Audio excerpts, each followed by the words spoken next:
Finally Subhadra योजना टंका मिलवाक नहीं एबे मुख्यमंत्री मोहन चरण माझी आउ एक बड़ घोषणा कले। यही तारिख में मिलवाक टंका यही टंका क्यों माने पाइबे कौन रही अपडेट जानिबा देखंतु। आसंता मार्च रे सुभद्रार द्वितीय किस्ती टंका अकाउंट को जीव डिटेल रे जानिबा ता पूर्व वीडियो को लाइक करंतु सब्सक्राइब करना थिले एबे सब्सक्राइब करी पाखर थिवा घंटी चिन्ह को दबाई दिंतु। देखंतु आसंता मार्च मासरे सुभद्रा योजनार द्वितीय किस्ती टंका लोकंक अकाउंट को जीव। तबे आज ए नहीं मुख्यमंत्री मोहन चरण माझी सूचना देइछथि। से कहिसंती जनवरी शेष सुधा ओडिशार 1 कोटी अधिक योग्य महिला को सुभद्रा योजनार प्रथम किस्ती टंका मिल जिवो।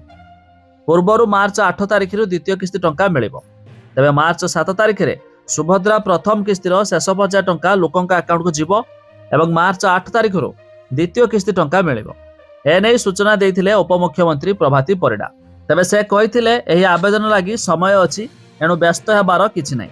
तबे 2,67,000 अयोग्य भितरु जेमानकर भूल होइतिला सेमानकर रिव्यू चलीछि। तबे 22% काम समाधान होई सारिछि। एबे केवल वेरिफिकेशन परे सेमाने टंका मध्य पाइबे। तबे सुभद्रा योजना पाई बैंक सम्मुखरे वर्तमान प्रबल भिड़ रहुछि। तबे बैंक रे अजथा भिड़ न करबाकू कहिसंती उपमुख्यमंत्री।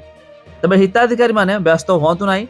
जार आधार कार्ड सह राशन कार्ड मैच नहीं सेमाने बैंक रे आधार लिंक कले सेमानकु सुभद्रा टंका मिलियो बोली सूचना दैछंती प्रभाती परिडा। अन्यपटे बंडाघाटी ठारे सुभद्रा योजनारू वंचित महिला पाखकु निजे जाइछंती प्रभाती परिडा।